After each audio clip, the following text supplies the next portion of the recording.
হয় কি মরণে রাখিতে সন্তানে, মাতঙ্গী মেতেছে আজ সমর রঙ্গে। তাথয়ে তাথয়ে থই ড্রিমি ড্রিমি দং দং, তাথয়ে তাথয়ে থই ড্রিমি ড্রিমি দং দং। ভূত পিশাচ নাচে যোগিনী সঙ্গে, ভয় কি মরণে। Good morning. আজ 26শে জানুয়ারি। আজ ভারতের 75তম স্বাধীনতা দিবস। আজ এক বিশেষ দিন, আর অবশ্যই আজ এক ছুটিরও দিন। আর আমাদের এখানে ভারতে বিভিন্ন জায়গায় কুচকাওয়াজ পালন করা হয়। দিল্লিতে সবচেয়ে বড়োভাবে পালন করা হয় কুচকাওয়াজ, আর আমাদের কলকাতাতেও কুচকাওয়াজ পালন করা হয়। এবং শুধু পালন করা হয় বলে না, আমি সেই কুচকাওয়াজের অংশ ছিলাম এক বছর, 2010-এ মনে হয়, 9 কি 10-এ আমার কুচকাওয়াজ আমি ওখানে করেছিলাম। কুচকাওয়াজে ছিলাম না, আমার নাচের ইয়ে ছিল, আমার নাচের জন্য আমি ওখানে গেছিলাম। আর আমি হয়তো এটা বলেওছি অনেকবার, প্রত্যেক বছরই এই সময় এটা বলি। আর আমার প্লেসমেন্ট তখন আমাদের মুখ্যমন্ত্রী ছিলেন, আমাদের মাননীয় প্রাক্তন মুখ্যমন্ত্রী শ্রী বুদ্ধদেব ভট্টাচার্য, এবং রাজ্যপাল ছিলেন তখন প্রাক্তন রাজ্যপাল শ্রী এম.কে. নারায়ণন। তো সেই সময় আমি ওইখানে, আমার প্লেসমেন্টটা ছিল হচ্ছে একদম আমাদের প্রাক্তন মুখ্যমন্ত্রীর সামনে।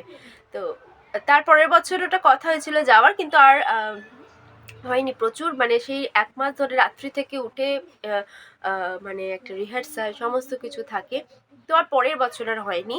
আর এটাও মনে আছে, আমি যে বছর গেছিলাম তার পরের বছর 26শে জানুয়ারি প্রোগ্রাম, আর 27শে জানুয়ারি থেকে আমাদের স্কুল অ্যানুয়াল প্রোগ্রাম পরীক্ষা ছিল।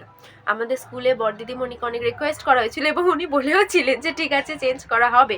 কিন্তু পরবর্তী সময় দেখা গেছিলো যে চেঞ্জ করলে রেজাল্ট বেরোতে আরও প্রবলেম হবে এবং সেটা দেরি হয়ে যাবে। তো একটা টাইমের মধ্যে তো রেজাল্ট বেরোতে, আগে তো সেই মার্চের দিক থেকে সেশন শুরু হতো ওয়েস্ট বেঙ্গল বোর্ডে, তো সেই জন্য সেটা করা যায়নি।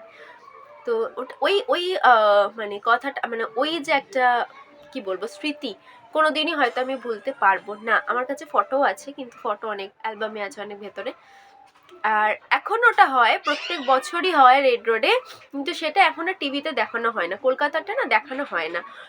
অনেক বছরই এটা বন্ধ হয়ে গেছে, ওই মাঝে মাঝে একটু একটু সাইডে সাইডে দেখানো হলো, কিন্তু আগে কিন্তু পুরো কলকাতার প্রোগ্রামটা দেখানো হতো। আর যেটা বলার সেটা হচ্ছে, অলরেডি কলকাতায় কুচকাওয়াজ কিন্তু শুরু হয়ে গেছে, কারণ হেলিকপ্টার চলে গেছে ওখানে। হেলিকপ্টার দিয়ে ফুল প্রথম যখনই রাজ্যপাল এবং মুখ্যমন্ত্রী আসেন, তারপরে হেলিকপ্টারে ফুল চলে যায়। ফুল ফেলে দেওয়ার পরে তারপরে এবার জনগণ দিয়ে শুরু হয় বা কুচকাওয়াজটা শুরু হয়।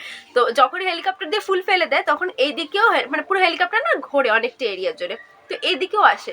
তো ওটাই হচ্ছে আমাদের সিম্বল যে কলকাতার কুচকাওয়াজ শুরু হয়ে গেছে, যেহেতু এখন টিভিতে সেরমভাবে দেখায় না। আমি সকালে উঠে এবিপি দেখে নিয়েছি, ওখানে তখন আমার জওয়ানটা দেখাচ্ছিল দিল্লি। এখানে শুরু হয়নি, এখন জানি না, একবার দেখবো যদি দেখায়। যাই হোক, অনেক বকবক করলাম।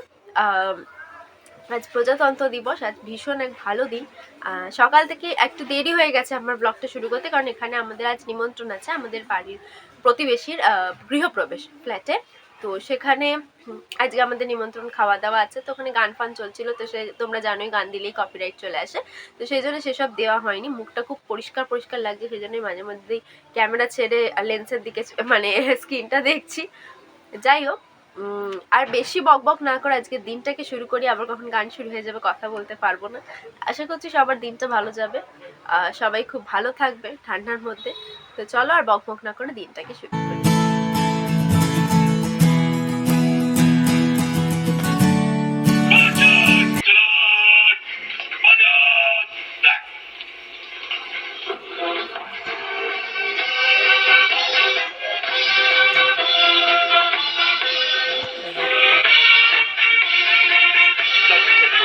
চিনুক হেলিকপ্টার তুলে সরাসরি নিয়ে যাওয়া যায় রণাঙ্গনে।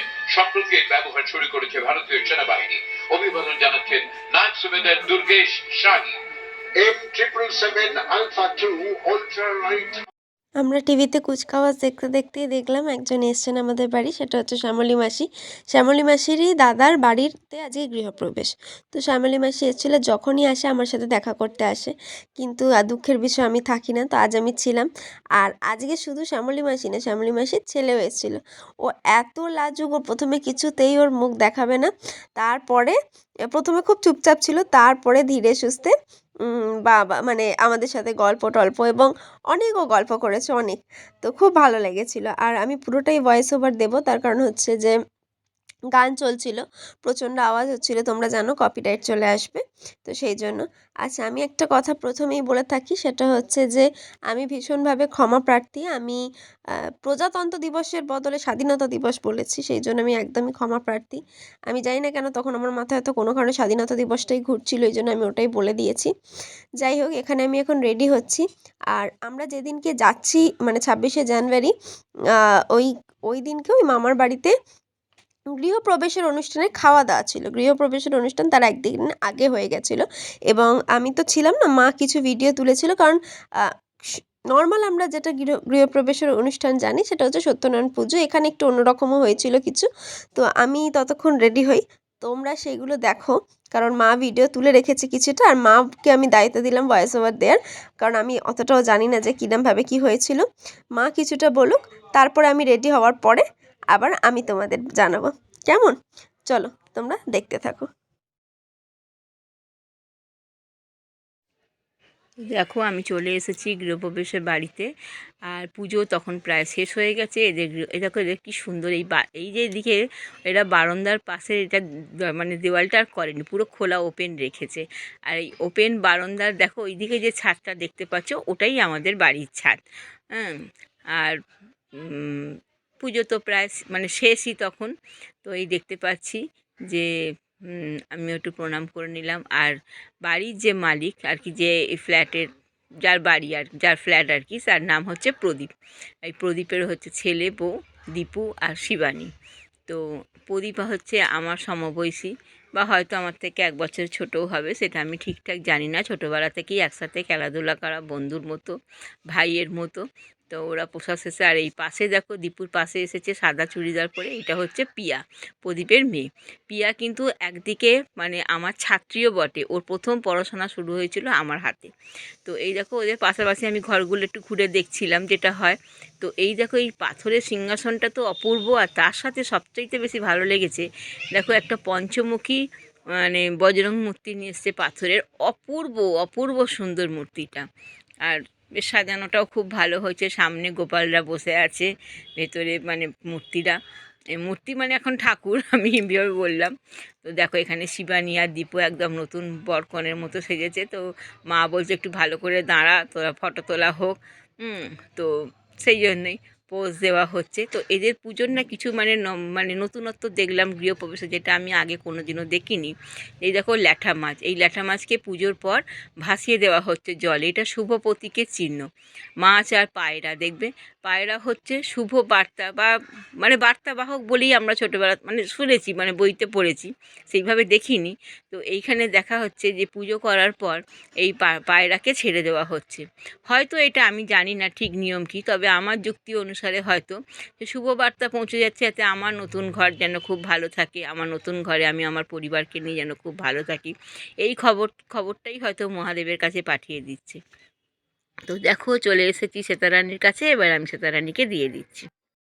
আমরা সব রেডি হয়ে গেছি, আর ওখানে মা ফোন আনতে আছে, রান্নাঘরে মায়ের ফোন রাখা আছে। মা রান্নাঘরে যা কাজ করে তার সাথে ফোনটা তার সাথে ম্যান্ডেটারি। এই যে শ্যামলী মাছ শেষ ছিল, শ্যামলী মাছ শেষ ছিল 12টায়, আর গেছে হচ্ছে আমাদের এখান থেকে প্রায় 1:45 বাজে তখন। এই দেখো ওটা চকচক করছে নাকেরটা। এই যে মাও রেডি, আমিও রেডি, বাবা ওদিকে রেডি, দিদাও রেডি, সবাই রেডি। চলো এবার আমরা যাই নিমন্ত্রণ বাড়ি খেতে। এই দেখো এবার হচ্ছে যেদিন খাওয়া দাওয়ার অনুষ্ঠান ছিল সেই দিনকে আমি ভিডিও তুলেছি, আমি বা মাও তুলেছে, দুজনে মিলে। এই যে আমরা ঘরে এসে গেছি। আর সত্যি কথা বলতে ফ্ল্যাটটা ভীষণই সুন্দর ছিল, ভীষণ সুন্দরভাবে বানানো, ভীষণ সুন্দর, মানে যতটুকুটি সাজানো হয়েছে ততটুকুর মধ্যেই আমি বলছি যথেষ্ট সুন্দর। এবং খুব সুন্দর সুন্দর একটা খুব ইউনিক জিনিস রাখা হয়েছে, সেটা তো তোমাদের ধীরে ধীরে দেখাবই। আর এখানে সবাই এখন ব্যস্ত, মানে বাড়ির লোক, কারণ হচ্ছে সেই দিনকে আসলে সবাই আসার কথা ছিল। তো সেই জন্য মানে সবসময়ই দেখবে যে দাদা বৌদি সমানে দৌড়াদৌড়ি করে যাচ্ছে। আর এইখানে দেখো আমাদের বাড়ির ছাদটা, ছোটদিদা উঠেছে ছাদে, আমি ডাকছিলাম ছোটদিদাকে। আর আমার মানে এই বারান্দাটাই আমার সবচেয়ে বেশি ভালো লেগেছে, কারণ হচ্ছে যে আমার না বারান্দা জিনিসটাই খুব পছন্দের। আর এই বারান্দাটা এত সুন্দর, আর যেখান থেকে আমাদের মানে সবনে ওই দিকটা দেখা যাচ্ছে, আমার ওই জায়গাটা খুব পছন্দ হয়েছে। আর এই যে এখানে দেখো মান্টা মাসিও এসছে। মান্টা মাসি তখন খাওয়া দাওয়া হয়ে গেছিলো। মান্টা মাসি আমায় কিছু একটা বলছিল, আমার আসলে সুনাম করছিল সেই জন্যই। তো আমি আবার মাকে বলছিলাম যে দেখো আমার সুনাম করছে, আর এ দেখো এখানে মামি সব জিনিসপত্র গোছাচ্ছে রান্নাঘরে। ওই যে বললাম সবাই আসছে, তো সবাইকে দেওয়া টেওয়া সমস্ত কিছু। এখানে পচা, পচাটা কত বড় হয়ে গেছে, এখন আর পচা বলে রেগে যায় না। যাই হোক, ওর নাম পচা না, ওর নাম হচ্ছে শ্রেষ্ঠা। ওকে আগে প্রচণ্ড রেগে যেত, কিন্তু এখন আর রাগারাগি করে না, এখনও বড় হয়ে গেছে, এখনও তো দিদি, সেই জন্য। আর এখানে দেখো এই যেটা আমার সবচেয়ে ভালো লেগেছে, আগের দিন আম, দেখানো হয়েছিল, সেখানে হচ্ছে যে ঠাকুরের জায়গায় পঞ্চমুখী বজরংবলীর মূর্তি, বা এখন তো প্রাণ প্রতিষ্ঠা হয়ে গেছে, পুরো সাদা, খুব সুন্দর লাগলো। আর এইখানে এই যে মামির এইটা হচ্ছে বন্ধু, একদম ছোটোবেলার বন্ধু। এখানে মামি বলছিল কিরাম কি বন্ধু বা কিছু, কিন্তু কথা হচ্ছে যে যেহেতু গান বাজছিল সেই জন্য আমরা আর সেটা দেখাতে পারিনি, মানে কথাটা আমি দিতে পারিনি। আর এইখানে এখন আমরা খাওয়া দাওয়া করতে এসে গেছি ছাদে, ছাদেই সমস্ত খাওয়া দাওয়া হচ্ছিলো। তো ছাদ থেকে আমরা ঘুরে ঘুরে দেখছিলাম যে এইটা হচ্ছে কার বাড়ি, ওটা ওইখানে বুবাইমা আমাদের দেখা যাচ্ছিলো আসলে। তারপরে এইদিকে সমস্ত দিক, ওর দিকটা গেস্ট কিন, তো সব কিছুই যে উঁচু ছাদ হলে না খুব ভালো দেখা যায়, আর খুব ভালোও লাগে। ওই যে আমি আঙুল দেখিয়ে দেখিয়ে দেখাচ্ছি, ওটাই দেখাচ্ছি যে ওটা গেস্ট কিন। আজকের ব্লগটা এখানেই শেষ করছি, পরবর্তী অংশ থাকবে পরবর্তী দিনে। সাথে থেকেও দেখতে থেকো, সেটার সাথে সারাদিন। টাটা।